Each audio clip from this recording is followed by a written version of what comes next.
Welcome back to the Black Swan Yoga Podcast. Christine Anderson here with the joy and privilege of having Derek Pang on today. We're super excited to have him here all the way from Winnipeg in Canada. And he is at our Austin Onnit headquarters down with Black Swan Yoga. So it's a joy and honor. I met Derek about a little over a year ago, and we connected so quickly and authentically on his story and the path of yoga.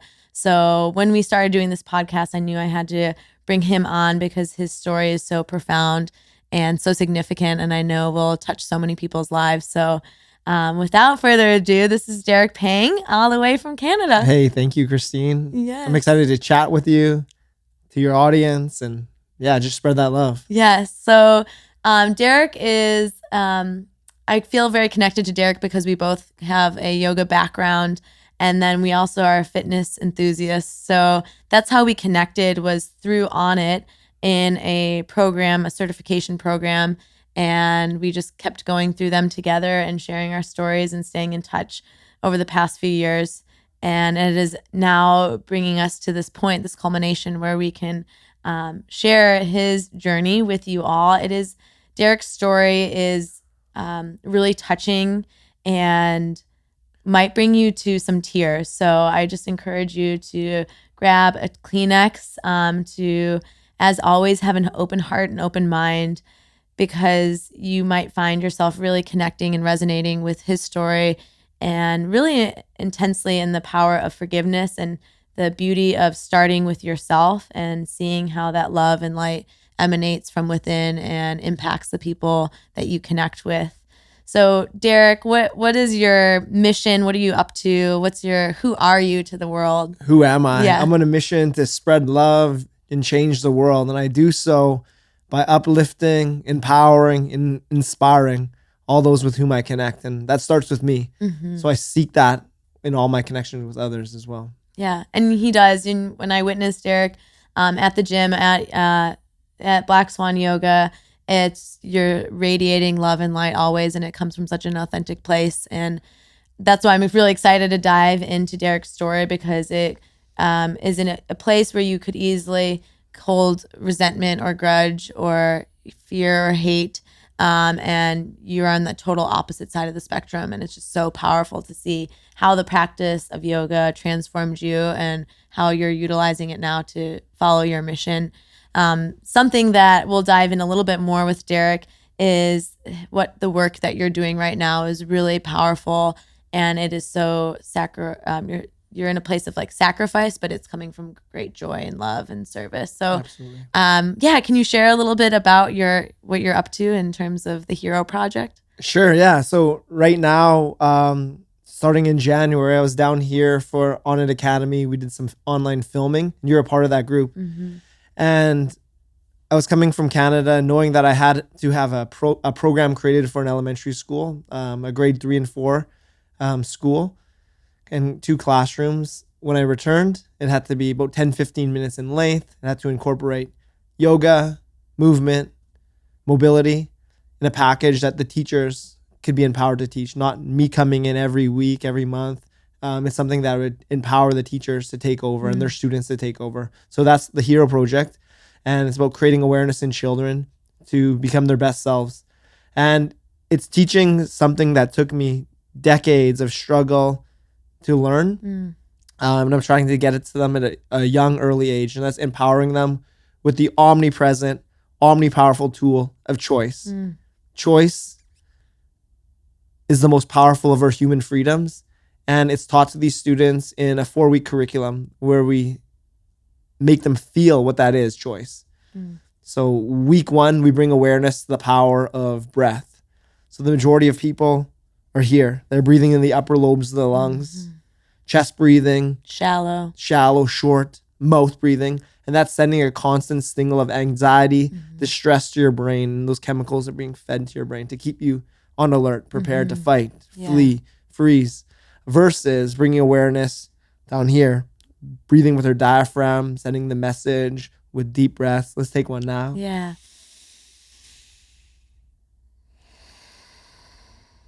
Immediate release. It feels so good, right? Like I love That's the end it. of an exhale. It's just everything's perfect. Yeah. So yeah, bringing awareness to children about the diaphragmatic breath and how that activates the parasympathetic nervous system, and it sends a signal to our brain that we're feeling safe, we're feeling secure. So we teach that concept via infographics, using infographics because it's easy to understand. Visualize. Kids are very visual, and Yeah. a lot of schools have kids with learning disabilities, new immigrants Yeah. that I work with. So having those visual cues really makes them understand the concept. Then we feel the concept with some breathing exercises. We do some mobility exercises because kids are sitting in chairs at desks, hunched over all day. So it's getting kids moving. We do some yoga movement, and then we close with another breathing exercise. So that's week 1. Week 2, it's a scaffolding learning approach. So week 2, we bring awareness to the power of posture, right? So the majority of people typing, texting, hunched over, rounding their shoulders. And that's it, just like your breath. That's sending a constant signal to the brain that I'm not safe. I'm protecting my vital organs, my neck. And that's a very like anxious, stressful living versus shoulders back, ears, shoulders, hips, all in alignment, sending a signal that I'm safe. I'm calm. The brain immediately feels that. Like at home, like hunch over. Like, how does that feel? It's very hard to breathe there. And then open up right away. Expand, open up right away. I felt that. So the kids learn choice through that. And you ask the kids, who's responsible for your breath? Me. Who else? Me. Just you. Yeah, just you. And the same thing with posture. Like they learn that they are in 100% control of the choice of posture, choice of breath. And then it moves to week 3. Week 3, bring awareness to the power of a smile.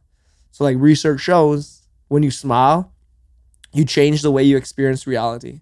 And I'm not telling like the kids to go around like, that's like kind of weird. Yeah. But you don't only smile with your mouth. You can smile with your eyes. You can smile with your heart.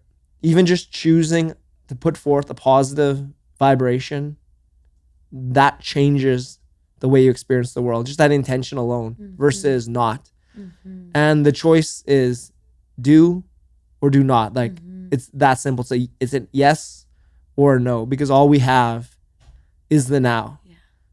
So you can't say, well, I'm going to attend to my smile in a minute. Well, a minute from now or 2 minutes. Like that may never happen. You know, this building may explode. Like who knows? You may drop dead of a heart attack. Like you never know. And that's how I came to these realizations, is when we'll get to that shortly, is two near death experiences that really like shook me, shook my system. And then the final power, the power of the now. So being present. And so we're teaching kids how to be present. And well, that's a pretty difficult concept, but how do you do that? Well, we bring awareness to the powers we learned in the first 3 weeks. The power of breath, bring awareness to your breath. Bring awareness to your power, your posture. Bring awareness to your smile, your vibration. And just by attending to one, all 4 will fall into line. So if you attend to your breath, you'll make sure you're stacking your spine. You'll be present. You'll be putting forth a positive vibration because you're trying to do better for yourself. And it's just those small choices. Small choices over time lead to big changes. They don't have to be huge steps like quit your job, do like these like move to a new country. They could just be take a breath.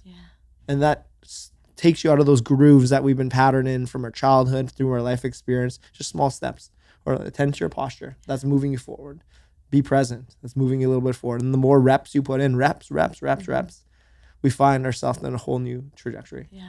So that's so inspiring because, you know, I come from a background in teaching and education, and unfortunately there's a lot of disservice done to students of being in a desk, 8 hours a day and being really focused on tests, and the test anxiety is so strong for kiddos.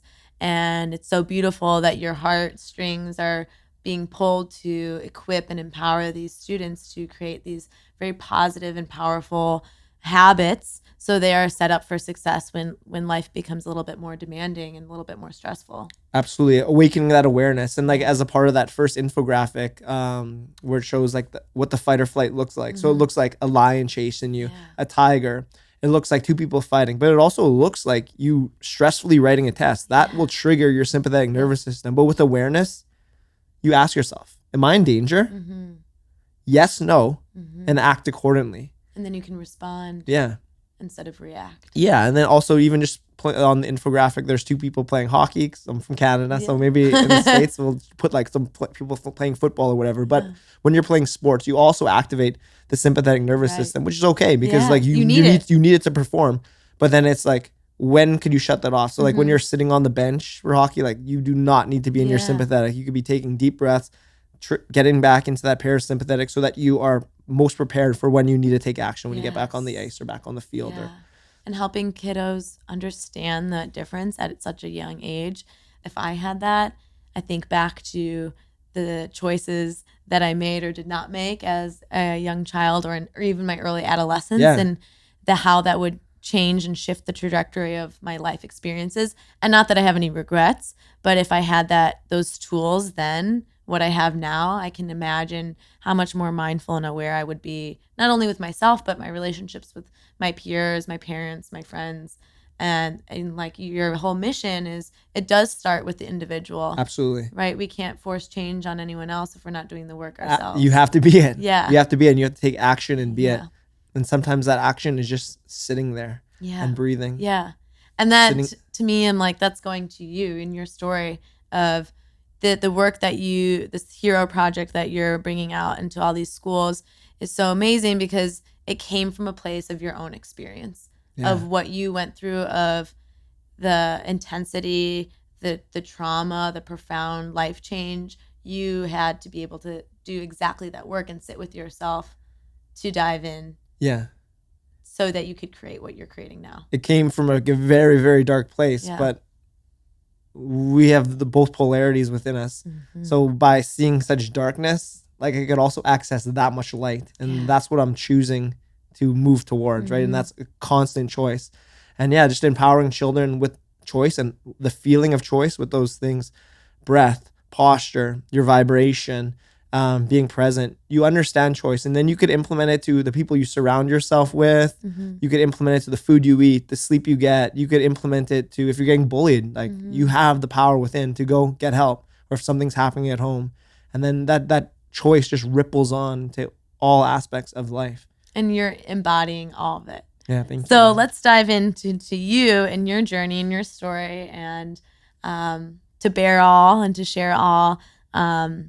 Just prepare and ready your heart. And I know that for those who are listening, just as the other stories we've shared, that you will find parts of Derek's story really resonating with you in your own life. And I'm just excited for you to take the floor, and thank you for being here to share your heart and your life. It's beautiful. Yeah, thank you. Yeah.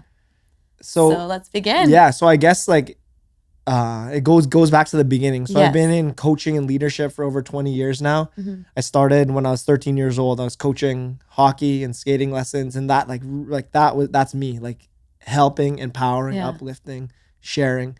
Born and raised in Canada. In Canada, Way up north. Way up north. It's chilly up there. Chilly? It gets like freezing. Yeah, I think freezing. Minus 40 Fahrenheit with windshield often. Like that's not. It's like brave soul. Yeah, that builds builds resilient people. Yes, I think so. You are resilient. Thank you. Yeah, so that was my heart. Like my heart wanted me to help and empower from others. An young age. Very young age. But like as I approached like my 20s, like I got my brain got mixed up with like the media. Like the media tells you like a man is like tough, a man is strong, a man has possessions, a man accumulates wealth.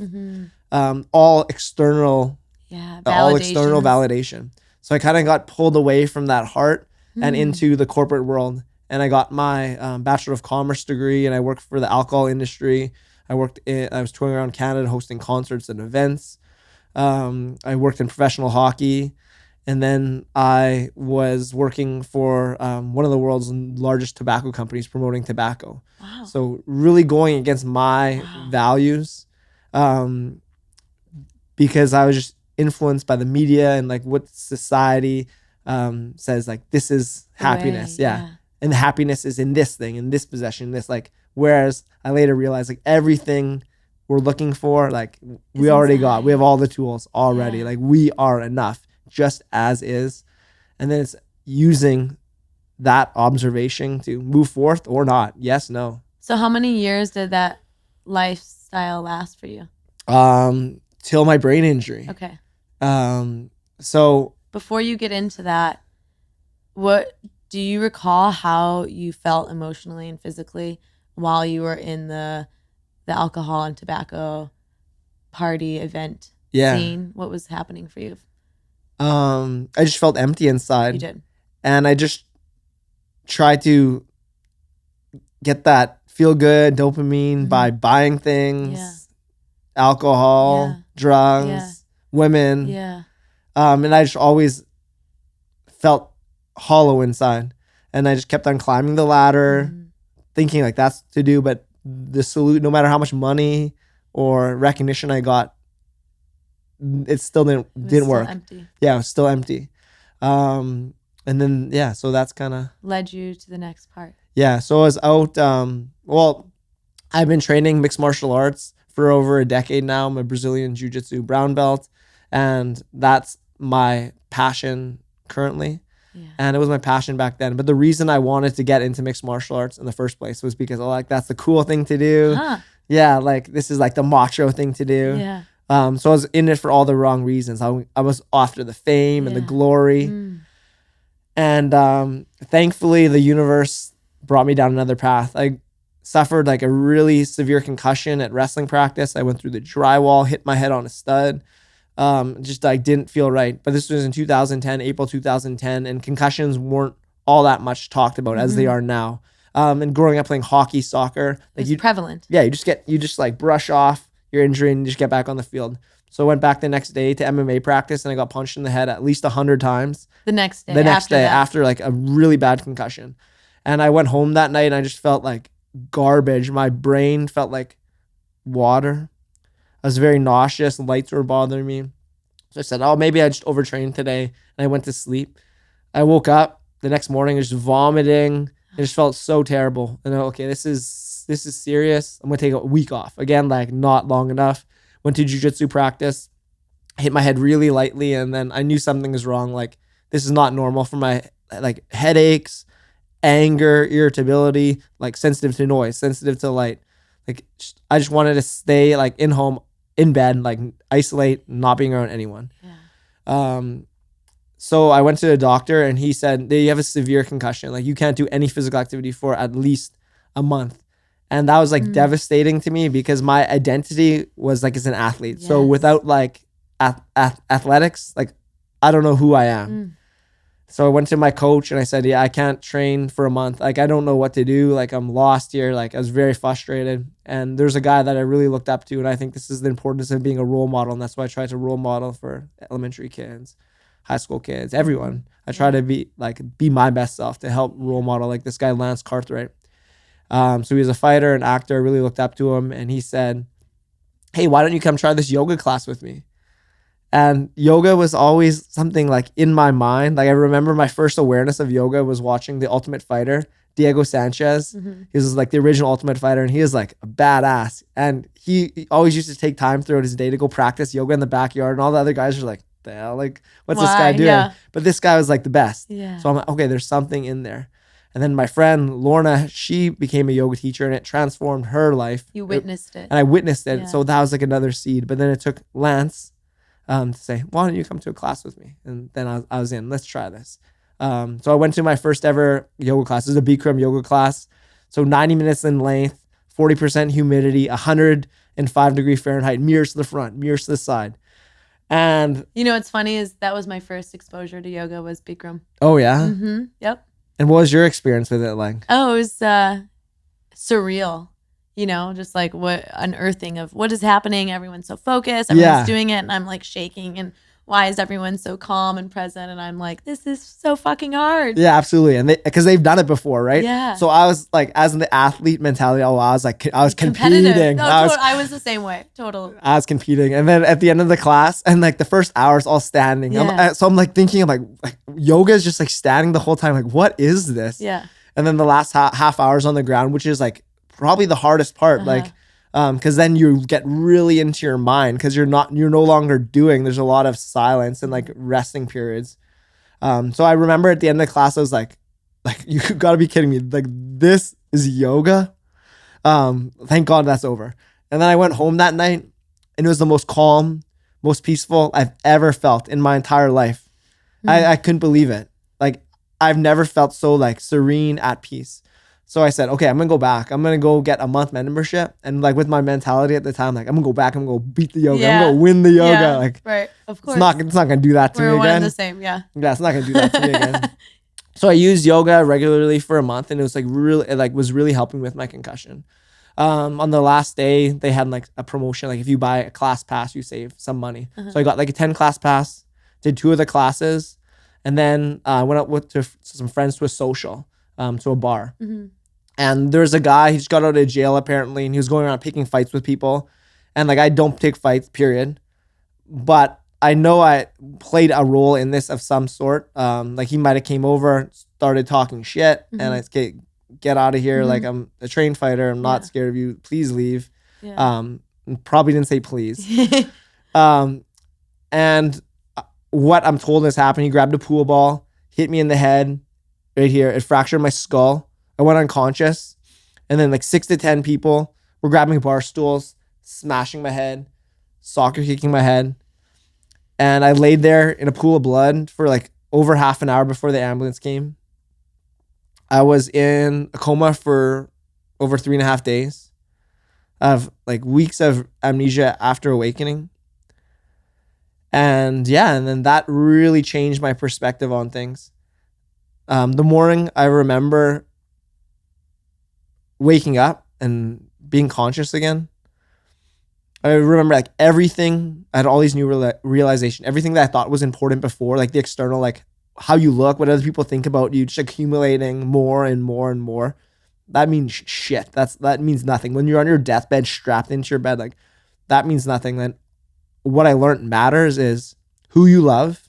And many, many years later, I added on another part, who you love. Most importantly, yourself with like all capital letters, bold letters, like with like light coming out. Like that's so important. Who you love, most importantly, yourself. Who love you back and like doing good onto the world. So when someone's laying there, you pick them up, you don't stomp them in the head. And that's just an analogy for choosing the light versus the dark. But another really, really, really profound realization, like immediately, was the importance of forgiveness. I immediately forgive the people that did that to me. Because if I held on to that, like the only person that's going to hurt is me. Like they could be out like on the beach in Cabo or like having the time of their life. Whereas I'm, these fuckers, like woe me mentality. The only person that affects is me. It's just like the analogy is like, say like you're driving in traffic and the car in front of you, they're like rocking it out just to like chilling. Their favorite song, like, and just having the time of their life, and they cut you off. They don't even realize that though. And then you're like beep, beep, beep. Like you're like so mad. It bothers you for the next 4 hours of your day. And they have no idea. They have no idea. They are just like singing, dancing, just grooving. So that's just the way like I help explain that too. So just that forgiveness is such an important piece. So when you did come back, it was, you woke up and you just, those ideas just kind of were a wash for you. Like it just came to you. They just came to me. And another like huge realization, like I had this visualization of like what I thought was possible with my life before. So like this. Yeah, and like a pedestal of where you'd be. Like what is possible. Yeah. But then like it was as if the ceiling like lifted, and then it was just like looking into like billions of stars, and like those stars representing like all the possibilities like that I could go for. I realized how lucky I was to be born like with an able body, with an able brain, with a family that loves me, with friends that love me, with coaches always by my side at the hospital. To be born a male, like that's a huge privilege. To be born in Canada, to have my freedom. Billions of people around the world would do anything to be born in my shoes and in yours and in everyone listening to this. Billions. There's a lot of talk about the 1%. Like we are that 1%. We are so lucky. So I just realized like how fortunate we are, and I was just to be okay. And to be have that chance to recover. But that's a choice. Wow. I just, for those who are listening, just taking a moment, I think, it's so easy to go through life and just get lost in the day-to-day responsibilities and obligations we have. And it's easy to forget what's really important. And it's very sobering to, I've heard your story before, but hearing it in this setting is really intense and emotional for me, because it really paints a picture of the brevity of life, that it can come and go so quickly. Absolutely. And we can easily get lost in what we think matters. And your life of you chasing this kind of glory and this fame and this like fortune, and truly being stripped down to your deathbed. Yeah. And you waking up like a phoenix coming out of like burning ashes and realizing it was completely switched. Yeah, absolutely. But it took a lot of road to recover. Like physically, the doctors have never seen anyone recover, like bounce back so quick. In your body. In my body, physically. Yes. But that's because I was attending to my body. I was doing yoga for a month straight. I've been physically active my whole life. And this is like a really important piece for people with brain injury, and in regards to them healing, is the tools that they have on their tool belt before getting injured, the habits they had before the injury. But this applies so much beyond brain injury, because if it works for someone with a brain injury, like it's good for the brain. It works for everyone. And like life is about the ups and downs. So I guarantee you, me, you, like you're gonna reach a low again and again and again, whether that be a relationship ending, or someone in your family, or someone you care about passing away, getting fired, getting into a car accident. Like something is going to happen. And the more tools, the more wellness tools and self-care strategies on our tool belt, the easier it's going to be for us to bounce back. So physically, I had that. And it's always improving. It's always improving. But mentally, I had so many challenges to overcome. It was wild. So you had PT, you came out, you had these realizations, and then what was your road to recovery look like? I had to stay in the hospital for a week or so, and then I had to go live with my parents for a bit so they could like just keep an eye on me. But yeah, mentally I had a lot of issues that I had to work through. Extreme anger, rage, impulsivity, very poor executive decision making skills. So like only thinking like very immediate rather than looking into the long term. It was hard for me to read. I had to like relearn how to read. I had to do speech and language pathology to get kind of my speaking back. And it was very frustrating because I wanted to return to who I was before. Yeah. Like my body did that. Yeah. But mentally it wasn't there, and it took a lot of work. And the thing that helped me was yoga. So when I got cleared to do physical activity again, I had those 8 classes left, right? I had that 10 class, but 8 classes left. So I used yoga to help me heal. And it was the only thing that made me feel calm, at peace. And then by this time, my contract with my tobacco company ended. So money was also an issue here. So what I did, because I knew yoga was so important for me, I started doing work trade. So I was cleaning the mirrors at the studio every week in exchange for free yoga. So that gave me the opportunity to get around a like-minded community of people attending to their mental self-care, their physical self-care, and connecting with the all. So yeah, I was work trading, got more familiar with the yoga community. And it led to, so this brain injury happened in May 2010. So it led to 365 days, Bikram yoga every single day for a year, from December 26, 2010. This guy. To December 24th, 2011, every single day, 365 days a year. Like, I don't even know how I did that. That's like legit. That's beautiful. Difficult and like pretty crazy. Like, I don't think that's really good for your body. That's like, that's very excessive. That's extreme. That's very extreme. But I just needed to fix myself, where I later realized there's no fixing. Yeah. Like, what is, look at those cards, move forth. Yeah. Look at the cards you're dealt, move forth. You do or you don't. But I just wanted to fix myself.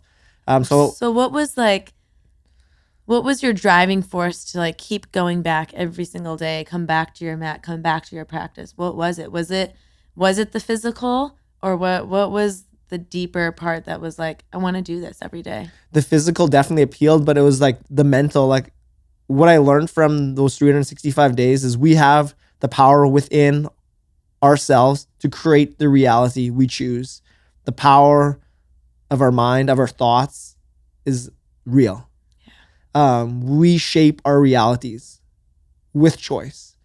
And it's just like going back day after day after day, like lessons were top of the mind, and then I had a chance to apply them. So for example, I always practice in class next to Christine, and I always was like why could this like tiny woman like do like this amazing stuff? And it like, so I'm gonna like use my athlete mentality. I'm gonna compete with her. her, and I don't have good classes because I'm not attending to me. Yeah. I'm worried about you. Yeah. Yeah. But then one day Christine's not there, and then there's no one there, and I have like a really great class.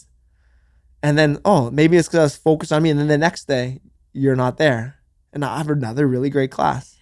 And then, then she's back, and then, I have a bad class.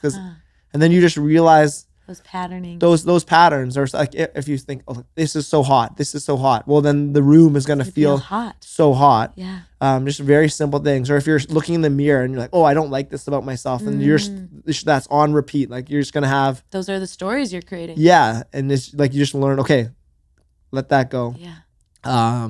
Just little story. And the importance of nutrition, like how you eat, how that affects your class. The importance of hydration, how that affects your class. The importance of sleep, how that affects your class. Just little lessons. If you bring a friend to class and like that you use them to inspire you, like you realize the power in others to inspire each other. So there's very simple lessons, but they're brought top of mind. So just going day after day. Like this seemed like it works. I'm gonna try it the next day. That seems like it works. But the beautiful thing to me is no one was telling you these lessons. You were simply realizing them on your own because you were taking the time to invest in your own practice. And I think that goes back to your point of all that wisdom and insight is inside, and just needs to be uncovered and unearthed. And there's so many things in life, whether it's job or relationships or just situations that are tumultuous that arrive, that we push down that inner wisdom and that inner knowing. Yeah. And so then we get lost and we get confused of what matters. And then when you're doing yoga and this consistent way, you're basically unearthing all the crap and the fucked up shit that we go through to see what really matters. And then that's where it's like you're digging deep within yourself to find those gems of what is true and what really has resonance and permanence in your being. Yeah, absolutely. And it was just something, and I didn't have help. And like that's like another really interesting part of the story, because I went to the hospital. I was supposed to get a neuropsych test done, and the doctor said, how are you doing? And they said, I'm doing good, because I tried to like put like a front that like, everything's back to normal, like I'm good. And that's like a thing brain injured people do. They try to be who they were before. Yeah.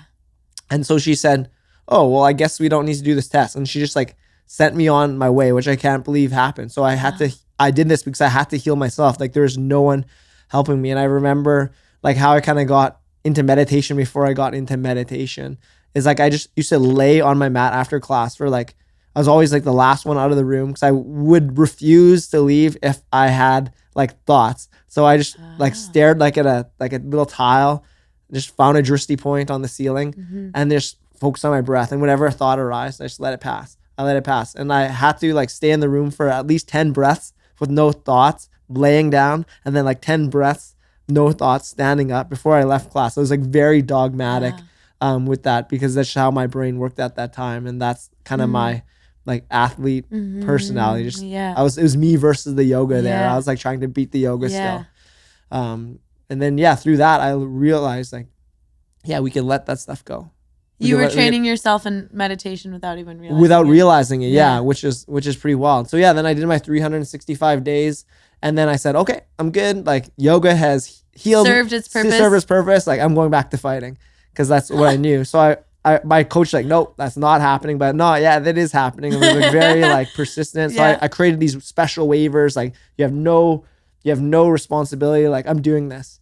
And then like almost like a few days in, I was sparring with my brother who's a professional fighter, Ryan Pang. He's like an inspiration for me. He's very talented, not only as a martial artist, but as a human being. So I just want to give him a shout out. Yes. But so I was sparring with him and I threw a jab and he's just like an assassin. He just timed it, kicked my leg, and he tore my MCL, like a type 2 tear. So I went from like thinking like, yeah, I'm healed, I'm feeling good, to like bedridden for a month. Like I couldn't move. Wow. Which was interesting. But I had all these tools from my first injury that I could lay there and be, woe is me, like this sucks, or I could do something about it. So for that month, I dived so deep into learning all about wellness, self-care, the power of my mind, like listening documentaries upon documentaries, read a bunch of books like Esther Hicks, Wayne Dyer, and just really delve deep to get those mental tools. Because if I can't train physically, I could train mentally. Got into visualization, read like books on visualization, just try to do my best. Expand my mind. So that was an interesting experience. And life wasn't done with you. No, and it still wasn't. It's still not. I mean, it's always going, right? Yeah. So then the first time I go after this injury, it's like a month after like he tore my MCL. I couldn't walk around. I went to another social. So this is the next social after my brain injury. And I picked up my friends and driving home, we got hit by a drunk driver. And like, it was like, I still remember just driving, and then like a split second, you see like a car, but it's just like, there's nothing. Yeah, it's a flash. There's like absolutely nothing you could do. And that goes back to how like life could end just like that. You never know. So that's why it's important to just do your best in the now is all you have. So just a split second. And then I just remember hearing like the most like the biggest crunch, like a very scary sound. And then everything went black. And then I woke up, I don't know, like a few minutes later, and like there's just like dust everywhere. And I got out disorientated in the street. And yeah, that was really scary. And it's just the universe saying, hey, like I gave you a chance. Like, listen. Yeah. And that's what I needed. And then from there, like I was kind of doing some of this like stuff that it taught me, but this I was okay, let's go. And then I used the tools that I had to help me recover from that concussion that I sustained through that. And at the same time, I got known in the yoga community for my 1-year challenge. One of my teachers, he was opening his own studio, and he wanted to train me to be a teacher there. He wanted me to be the voice for the males in the yoga community for athletes. So he trained me to teach at a studio. It was a Bikram yoga studio. It was an uncertified studio. So he had to train teachers to teach there, because Bikram Chandri, he said I'm gonna take your certification if you go teach an uncertified studio, because he wanted to teach like Pilates there, yin, different styles, and he didn't want carpet. He wanted to do his own thing. So he like mentored me for a year. I did my first training was a yoga fit type training, just to have something on paper. But he was mentoring me, hand training me, and the Bikram yoga, he memorized the script, and I practice it every day. So to go back to the car accident, like these moments, I'm like reflecting on your journey as like there seems to be no resentment from the men who beat you up, to your brother who tore your MCL, to the drunk driver who crashed into your car. Yeah, absolutely. And you were just able, I just want to take a moment, because it's so easy for us to point the finger on someone else and say, oh, my life is like this because of X, Y, and Z, or because of this person. So what would you say?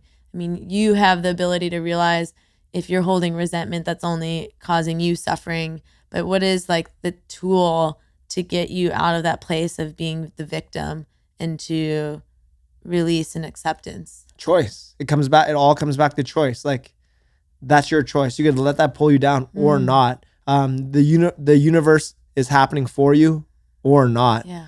And I was in a yoga, a Love Your Brain yoga class. It's a series that helps people with traumatic brain injury.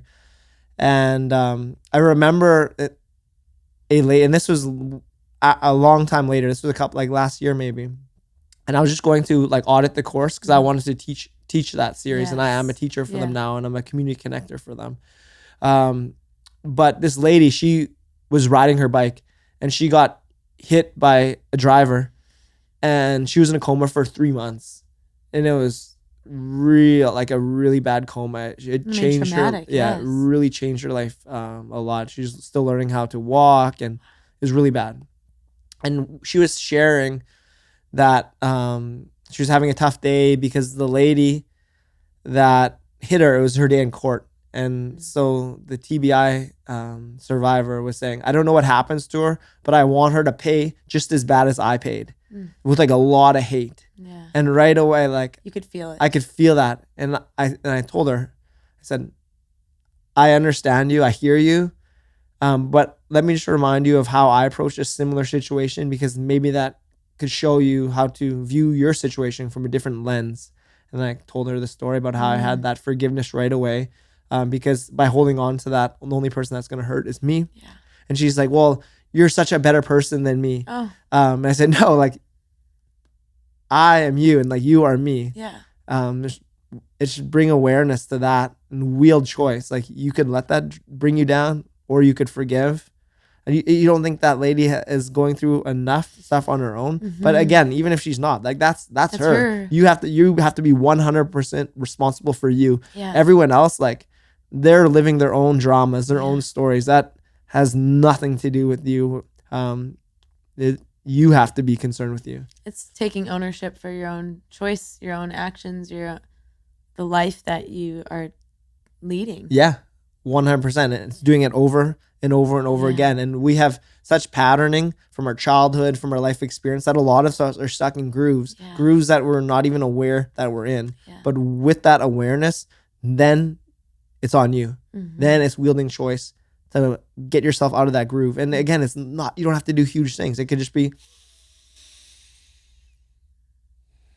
And that alone strengthens new neural pathways. Absolutely. That groove, you start veering off of that, and then you're in a whole new place. Just reps. But it's doing that without expectation. That is beautiful. Yeah. So then afterwards, how did you find your way back? So you were in the car accident. Yeah.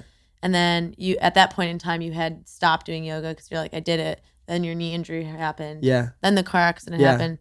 And then was that another like kind of like slap in the face, like come back to yoga? Or did someone reach out to you and say, okay. Then, that guy, Todd, reached out to me. Again. Uh-huh. And that's the first time. This is the first, the trainer. He reached out to me, and he didn't know where I was. And he says, hey, I'm opening this studio. Do you want to come work with me? He I'll train took you under his wing? Yeah, under his wing. And wow. And then I said like, yes, this all makes sense. So you trained and learned and then began to teach with him. Began to teach, and I taught for 3 years Bikram yoga. About halfway through, I did a yin yoga teacher training, and that changed my whole view of yoga. Because the Bikram style, while there's many benefits to it, there's a lot of things I don't agree with, and they say like the power of the yoga is the series, not you. It's not, doesn't empower the individual. It's all like this posture, this like about the poses rather than the person. Yeah. So I thought, I did this yin yoga training, and I realized, I could be my own personality. I don't have to like read this script. I could like joke around. I could say what I want. I could from your own heart. Teach from my heart. Speak about my story. Teach like athletes or older people or children. Like I could do hips classes or upper body classes. I could be creative, and like that was really fun to be creative. And then what it ended up doing is that just like made me realize, I want to go beyond this like dogmatic, like one style only, to learn what other people are teaching. Because that's what helped me when I first coached hockey and skating. I was like the assistant. So I trained with Justin, and then I trained with Lori, then Kristen. Like individual. Yeah, with different teachers in every corner of the ice, and then in the middle. So I picked like, this is what I like about this teacher, this teacher, this teacher, this teacher. And then I created you and me. your style. Yeah, so that I wanted to do that with yoga now. So I'm Yeah. going to learn all these different styles. So then I hopped on. I was working 2 yoga jobs as I finished my social work degree. I went back to school, got my social work degree because I wanted to see the other side of the coin. So that was like another big piece. That was another really transformative piece.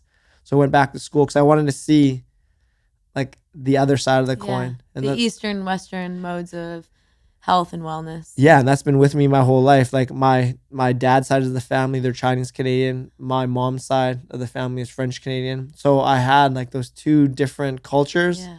And I realized from an early age, while other people didn't see this, like the East is this, like my Asian side is the same as my French Canadian side. Yeah. Whereas other people didn't see. One of my first memories is like people asking my parents, like, what is he? What, like, I'm a human being. Yeah. Yeah. And I grew up like in a very like white area. So all the people identified me as Chinese. Yeah. And then around like Asian people, they always identified me as like the white boy. Yeah. So Wow. I was like, so like, I don't get this. Like we are human being. Like, And so that's from what a very, matter. yeah, from a very early age, just beyond like what we look like, it's we're all in this together, the unity. So yeah, I don't even know how we got onto that tangent. You're talking about social work and So I had that, and then also like yoga and martial arts. Those are two very Polarized, different. Social work, business. Yeah. I think it's like very important to me to see the 2 different polarities, so I could choose where I want to be. Balance point. Yeah, I could find the balance point, and that's something that's really served me throughout my life. So yeah, I got my social work degree. I was teaching yoga part-time, and I was working full-time. So I was working 7:30 to 4:30. Then I went to the yoga studio to teach a class and then take a class. And so my whole day was like no personal time. It was work and then more work and like a little bit of yoga. So I made the decision after my last 9-to-5 job just to go for it. Like I was a motivational facilitator at the largest unemployment agency in the city. I did that for 6 months. Every afternoon I taught a 3-hour class Monday through Friday about empowerment, about the importance of putting oneself first in order to be the best spouse, parent, partner, brother, sister, friend, whatever. Like you need to fill your cup first so that you could best serve. Because by not doing so, like you're doing everyone a disservice. So that's like a big lesson that I taught. And then also, if you believe in yourself, anything's possible.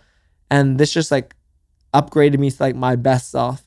And it helped me push past the number one thing that holds people back. And you know what that is? Let's hear it. I'm curious. Fear. Yeah. Fear. The number one thing that holds people back. So I had a fear to just go all in. So let's go all in. So you dropped the fear. Yeah, I dropped the fear. I went to Costa Rica. I lived there for 3 months, did my 200-hour vinyasa yoga training, did a pranasage training, which is kind of like Thai touch, all about hands-on adjustment. It was the most blissful training ever. And then I came back to Canada with 2 yoga jobs, and I just used my like hustle skills that I learned from the business world. So like there's things learned from that life. Always. And I just knocked on doors. And then I was teaching at over 12 places, like hospitals, schools, like different yoga studios. And I made yoga my full-time profession for 2 years. And then that opened a door for an ambassadorship with Adidas and Reebok, where I represented their nonprofit brand Box, Build Our Kids' Success.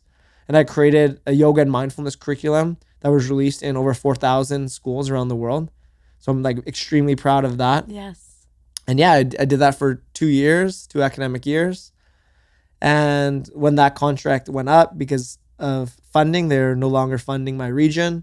I could have a woe is me attitude or I could move forward. And that's when I created the Hero Project to do a program more based on mindset, right? Their program was more physical activity based.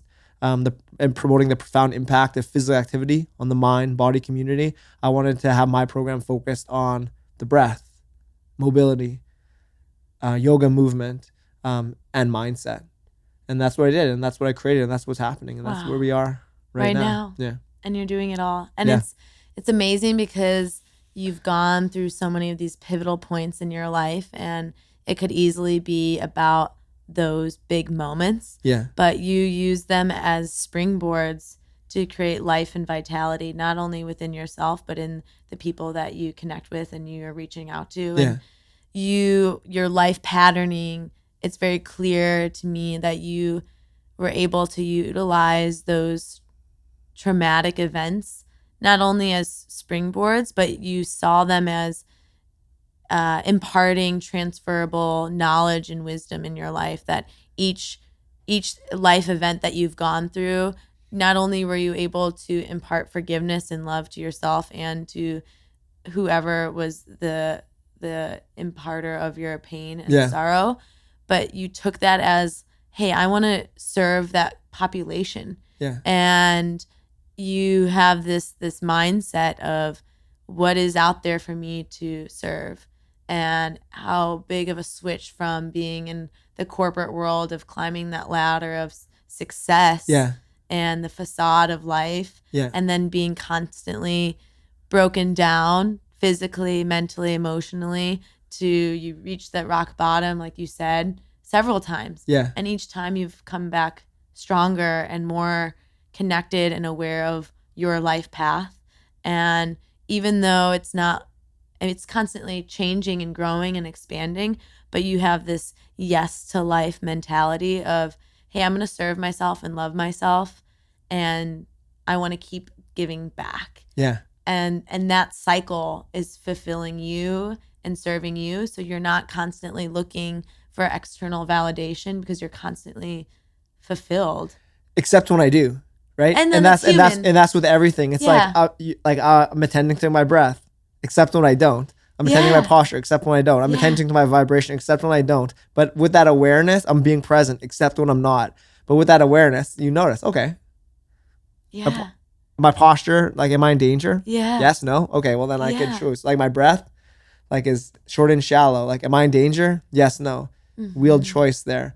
And just always do your best, and your best is going to change from time to time. But what could you ask of yourself than doing your best? And with that awareness and that understanding of choice, the option is you move forward or you don't. It's really that simple, because all we have is the now. And I've learned that by almost dying twice. So I want to send that message to my students, the people that I speak to, so that they get awareness of this without having to experience such darkness, such trauma. I'm seeing another beautiful part of your story is the importance of community and the people you surround yourself with. It really speaks volumes. And how when you were doing those 365 days of yoga, from hearing from you, it's not only just the yoga, the physical movements, it was the unspoken, untaught meditation that you were doing, the breath work that you were implementing, realizing the power of your choice. And at the same time, you were experiencing being around like-minded people. Yeah, absolutely. And I think shifting from jealousy or envy to inspiration. Because if someone else can do it, if I can do this, if Christine can do this, so could you. Maybe easier, maybe harder, who knows. But there's been someone in your shoes that have done it. Yeah. So do you want it? Yeah.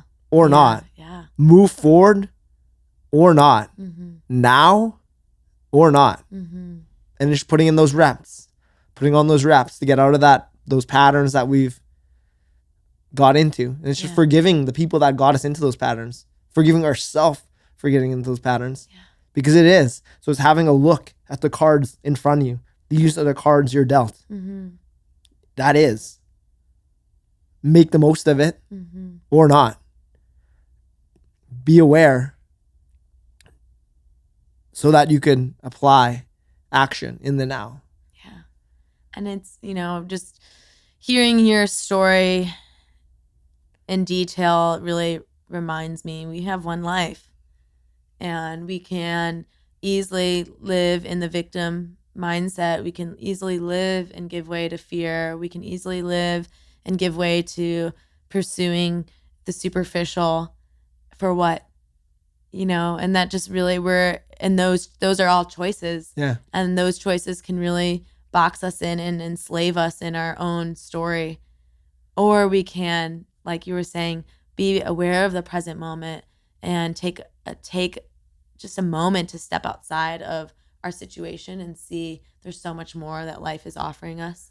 But sometimes we just get so clouded of what is out there. Absolutely. And I also get clouded like that too. And like what I come back to is I come back to my breath, and like what I'm loving these days is just the exhale. So we'll inhale,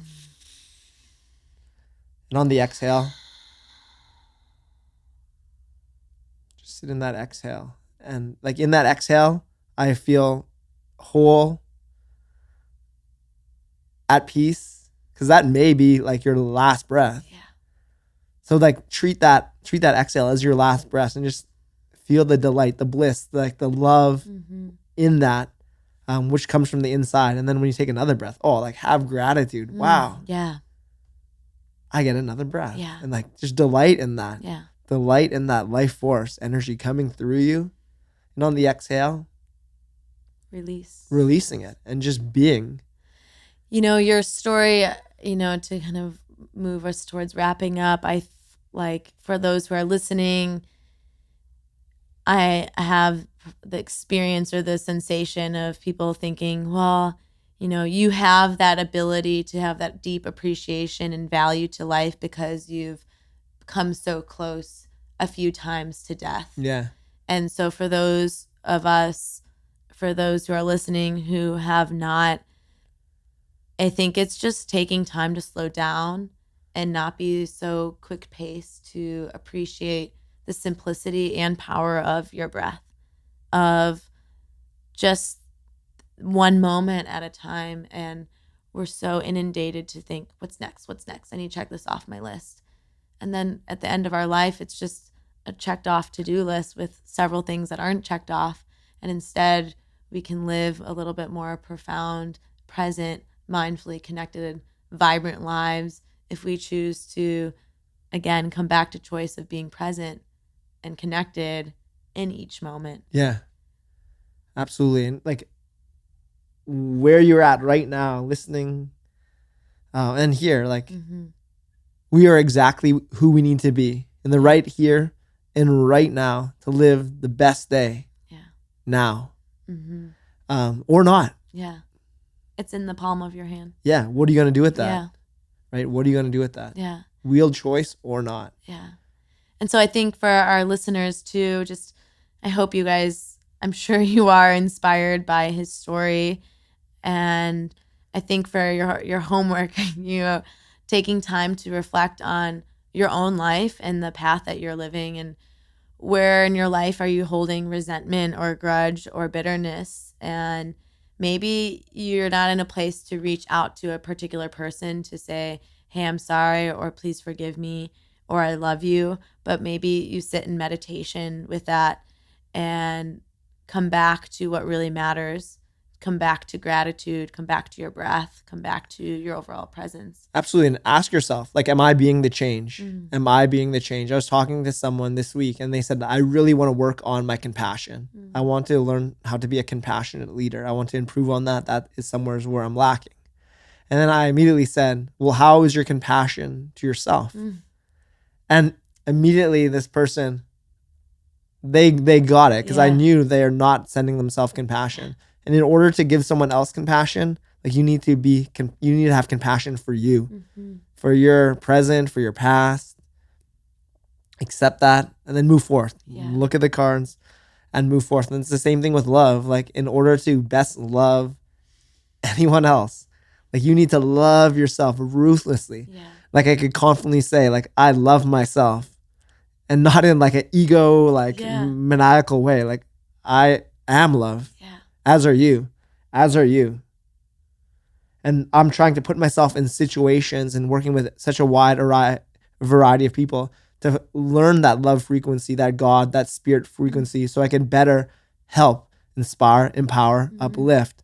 And that's why I'm working with such a wide array of people these days. So from grade 3 to 8 with the Hero Project, to all my brain. So recently I've become So I went and did my Love Your Brain yoga training. Love Your Brain Yoga Foundation was founded by Kevin Pierce. He was US's top snowboarder. And he was the favorite for the 2010 Olympics in Vancouver. Oh, even over Shaun White. And like everyone knows who that guy, the long redhead guy. Yeah, you know him. Kevin Pierce was even better than him. And they're doing a documentary on him at this time to show his progress to that gold. And on New Year's Eve 2009, he went up on a half pipe and he just like came down and hit like all head. And it broke his helmet. He was in a coma for a month. And the documentary crew was still filming, and it traces like the impact it had on him, his family. It's a very powerful documentary. And the thing that helped Kevin was yoga. His girlfriend at the time was a yoga teacher, brought him to his first yoga class, and yoga helped him heal his brain. So now there's the Love Your Brain Yoga Foundation, which has a 6-week fundamentals yoga program. It's free for anyone with TBI, whether that be a concussion or a severe brain injury. It's a free, gentle yoga program to empower these people with the power of choice.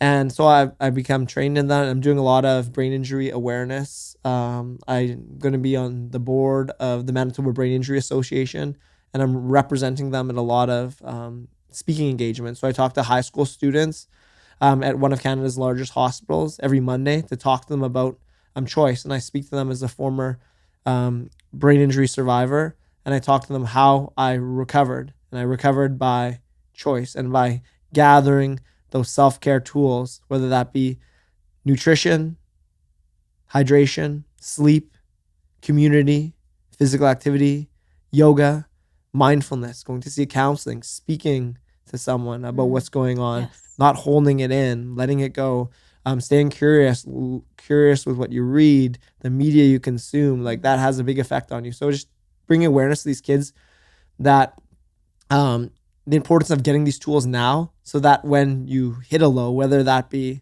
you get fired, breakup, whatever, or a brain injury, that you have those tools to help pick you back up. Your bounce back will be a lot bigger. So talking to those high school students, every 6 weeks, I go to a hospital and I talk to new brain injury patients, stroke patients, and I tell them my story and I give them hope and let them know and just share that message. Like, this is the cards you have, like that past you, that's the past. And regardless of brain injury or stroke, like, this is my cards, this is your cards. Like, what is. And observing what that is and moving forth or not. And then teaching the Hero Project I'm doing professional development workshop with teachers now, with phys ed teachers, corporate gigs of it now. So it's teaching all these people and learning to speak that language of love, spirit, God, whatever that is to you, so that I could better help empower others. It's beautiful. It's truly miraculous to be honest, of again seeing you go through and hearing you go through so much, and then you just take it and come back with so much more fire and love and compassion is beautiful. And it's because you did the work yourself. And so, for those who are listening who are going through hardship or struggle, know that it is your choice, and that to come and practice. And even if you're just getting yourself to your mat once a week, that is in service of you.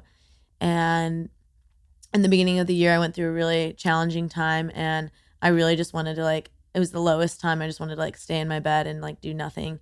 But I forced myself to meditate, to do breath work, and to go to yoga every single day and get to the gym and surround myself with like-minded people.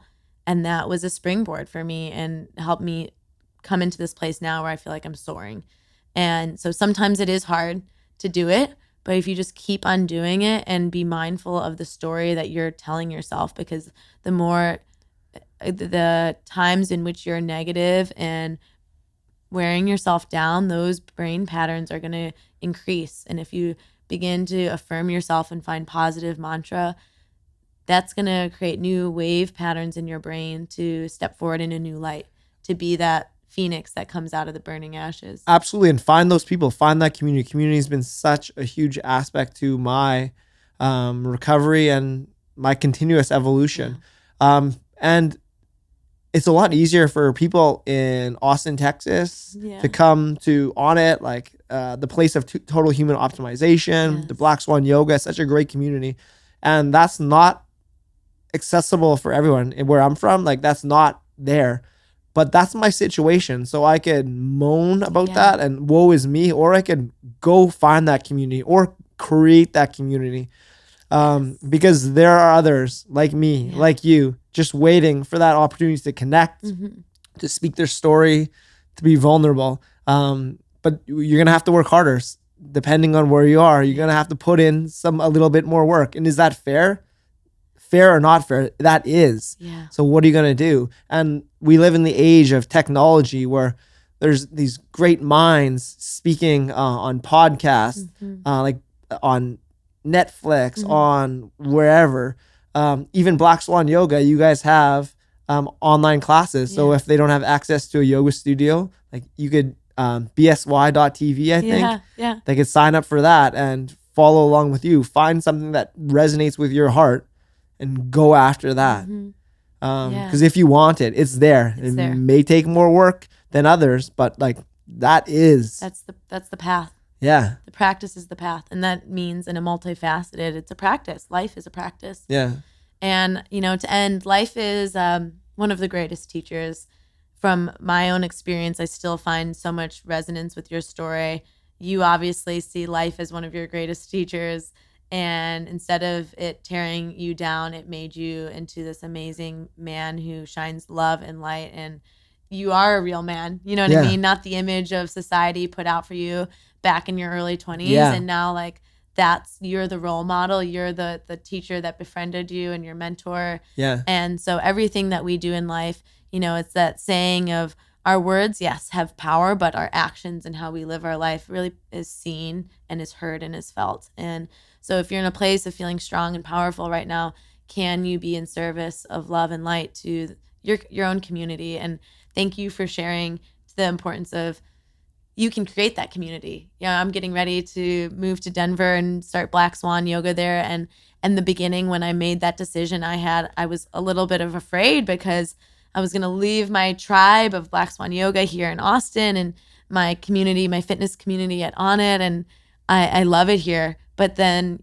it's life telling me and beckoning me for it of, hey, take what you experience and learn here and then go run with it and share it. Don't just keep it for yourself.